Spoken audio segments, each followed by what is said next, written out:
The security deposit for our canceled honeymoon suite in Bali had just been refunded when I found the photo. There he was, Daniel, on a Miami Beach Instagram post from yesterday. Sun-kissed, smiling, with his arm around a beautiful woman and two identical little girls in matching sundresses. The caption made my stomach turn. Family Beach Day. 3 years of marriage, 2 perfect daughters, 1 amazing husband. #blessed. I stared at my phone until the screen went dark, then looked at my own wedding ring. Still shiny, still new, still a joke. Mrs. Harrison. The bank manager's voice snapped me back to reality. As I was saying, the transfers from your trust fund were all authorized with your signature. All perfectly legal. Of course they were. I'd signed everything willingly, high on love and wedding champagne.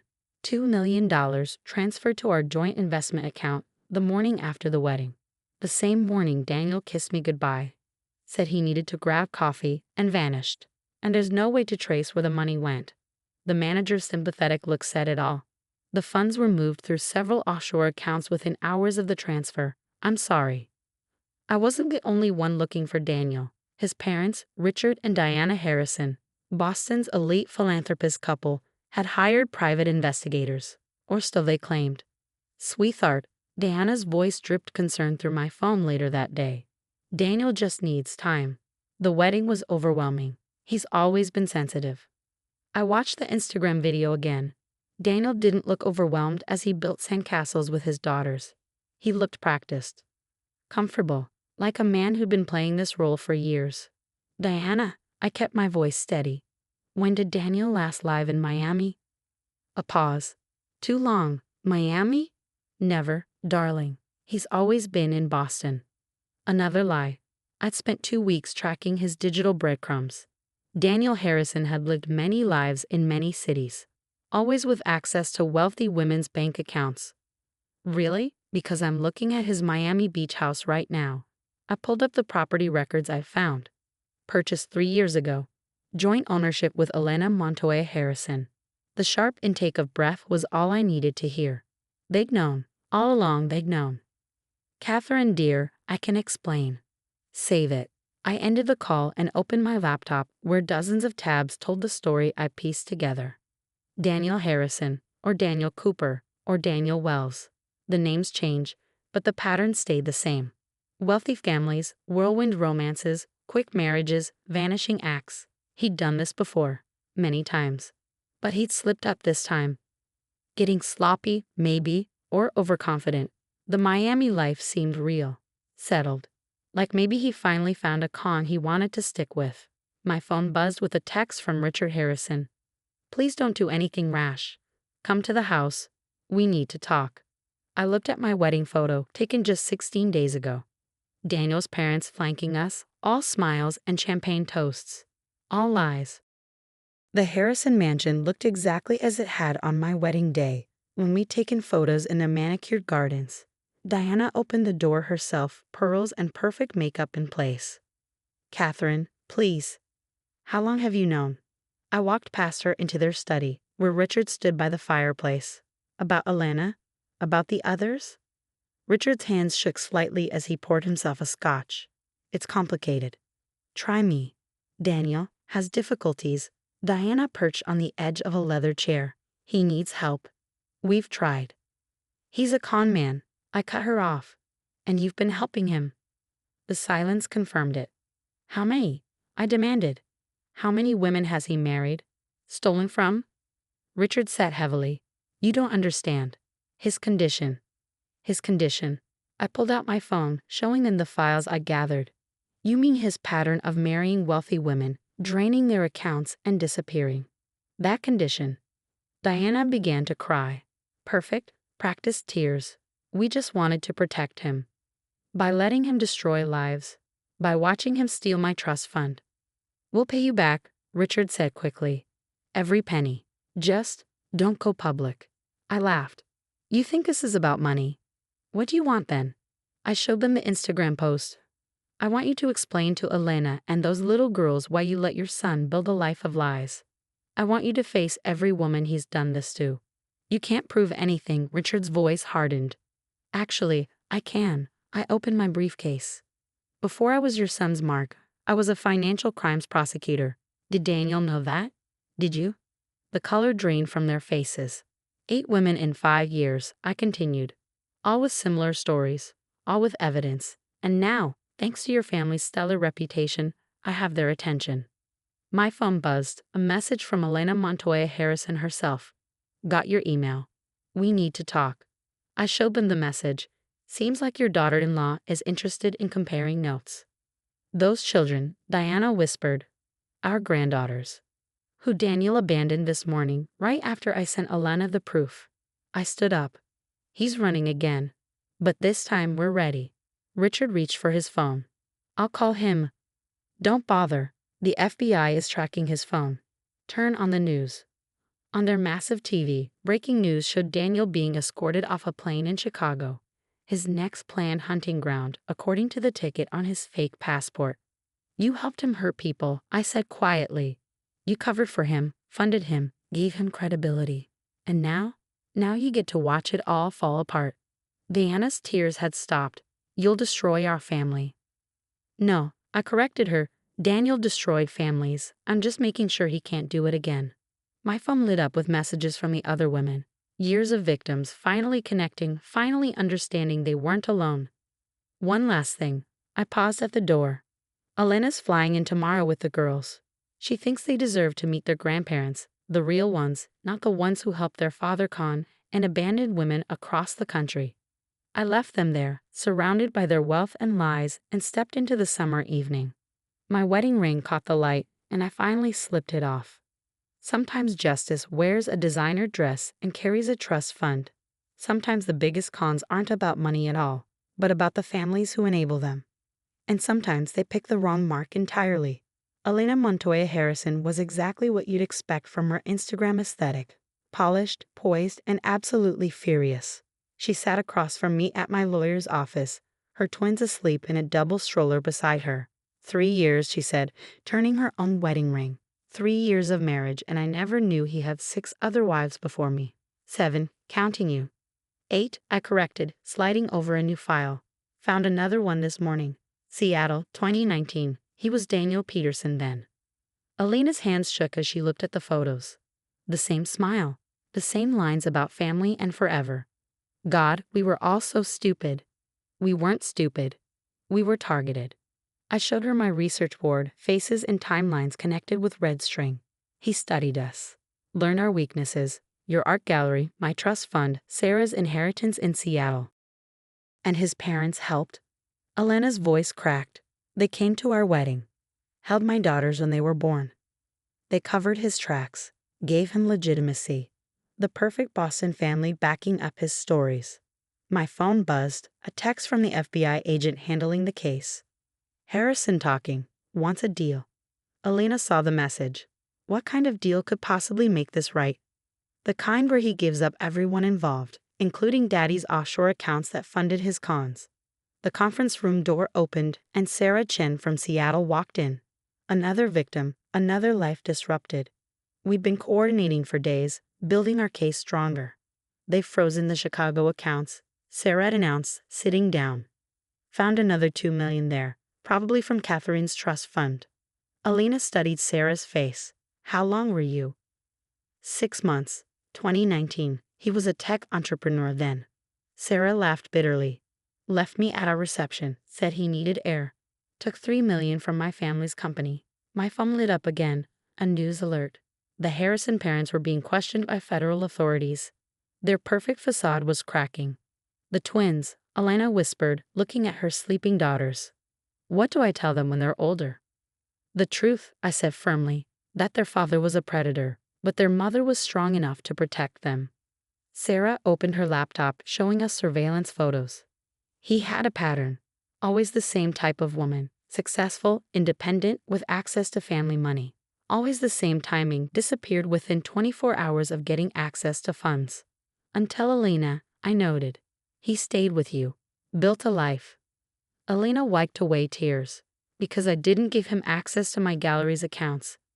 My father insisted on keeping business separate from marriage. Daniel kept trying, kept making excuses about why we should combine finances. So he found me instead, I finished. used his business trips to set up his next con while maintaining his Miami family man facade. My phone rang. Diana Harrison. I put it on speaker. Catherine, please, she sounded broken. You have to understand. We thought we were helping him. By funding his cons. Elena snapped. By watching him destroy lives. He's sick. He needs help. He's a sociopath. Sarah cut in. And you enabled him for years. I ended the call as another message came through. Daniel wanted to meet, to explain. Are we doing this? Sarah asked. Elena straightened her spine. All of us. Together. The federal building was cold, impersonal. Perfect for confronting the man who'd married 8 women in 5 years. Daniel sat in the interview room, still handsome, still trying to charm. Ladies, he smiled sadly, I suppose I owe you all an explanation. Save it. I laid out photos of all 8 weddings. We know everything. The cons, the patterns, your parents' involvement. My parents? He laughed. They were clueless. Just rich idiots trying to protect their son. Elena stepped forward. Liar. They knew about me, about our daughters. Something flickered in Daniel's eyes. The girls, they're not. They're yours. Elena's voice was steel. And they'll grow up knowing exactly who their father is. Sarah opened her files. 8 marriages, $15 million stolen. Multiple identities. And now, evidence of your parents laundering money through their charitable foundation. Daniel's facade cracked slightly. You can't prove. Actually, I smiled. We can. Your father's talking to the FBI right now. Seems the Harrison family loyalty only goes so far. What do you want? Everything, Elena said. Every account, every name, every person who helped you. And Sarah added, you're going to face every woman you conned. In court. In public. Daniel leaned back. You know what's funny? Catherine was supposed to be my last one. Retire with the trust fund, settle down. With your wife and daughters in Miami? I raised an eyebrow. They were just part of the long game. Elena's gallery, the real money was there. Elena's face went white. I grabbed her hand under the table. 3 years, she whispered. 3 years of lying to my face. Business is business, Daniel shrugged. Nothing personal. My phone buzzed. Richard Harrison had finished his FBI interview. The evidence was damning. Decades of fraud, all to fund his son's cons. Here's what's going to happen. I laid out photos of the twins. You're going to sign away all parental rights. You're going to return every dollar you stole. And you're going to watch as your perfect family name becomes synonymous with fraud. Or we let the other victims handle it their way. Sarah smiled grimly. The ones with less legal methods in mind. Daniel studied our faces, the prosecutor, the gallery owner, the tech executive. 3 of the women he'd underestimated. My parents are being arrested as we speak. I showed him the live news footage. Seems their charity was less about helping people and more about hiding money. Elena stood up. I want you to remember something.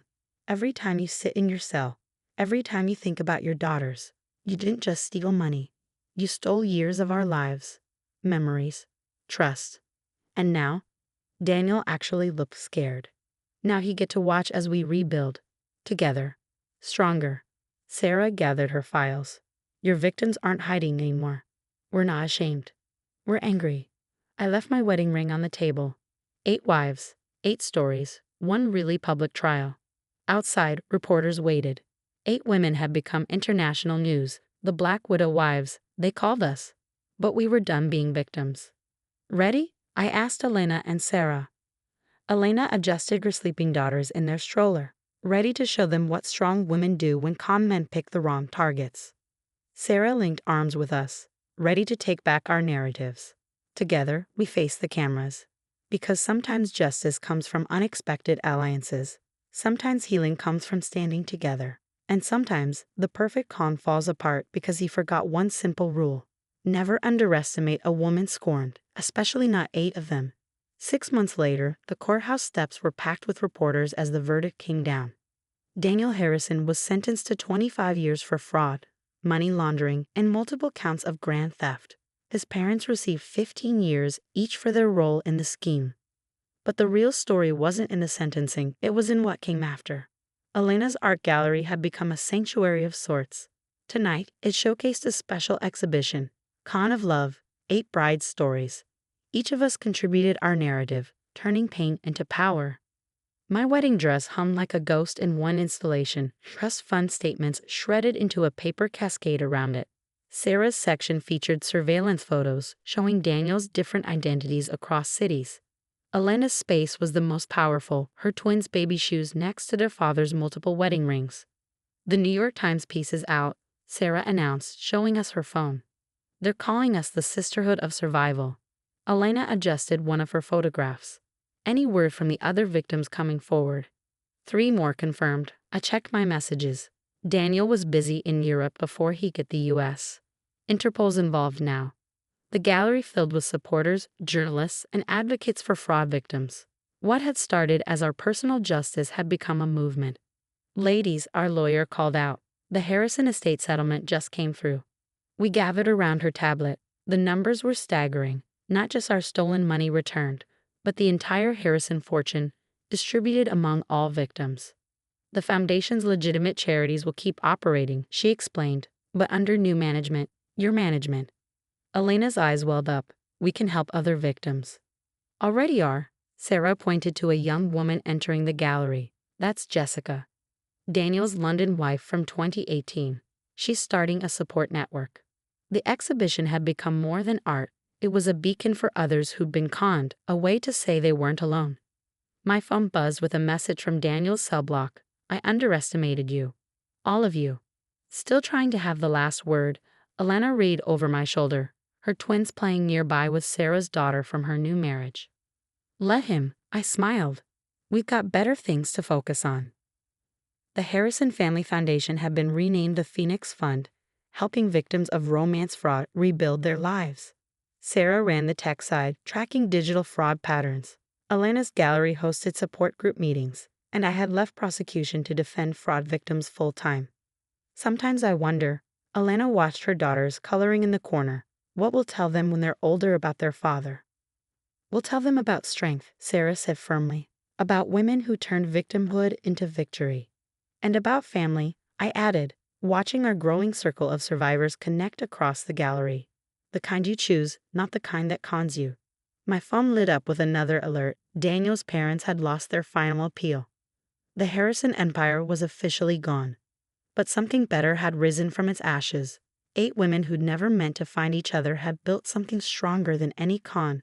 Truth, support, and genuine connection.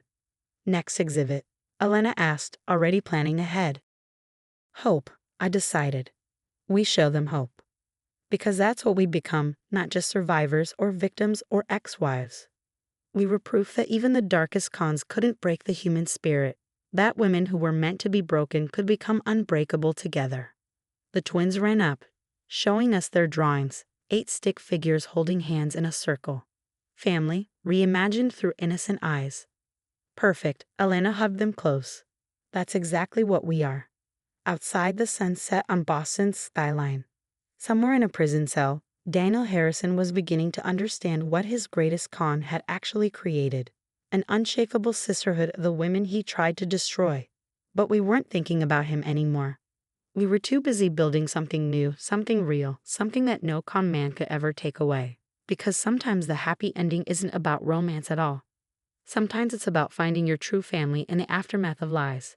And sometimes the greatest love story is the one where women lift each other up, turning scars into strength and pain into purpose. The exhibition lights dimmed, spotlighting 8 wedding dresses, now symbols not of deception, but of rebirth. 8 stories, 1 truth, and a future built on helping others find their way back to trust.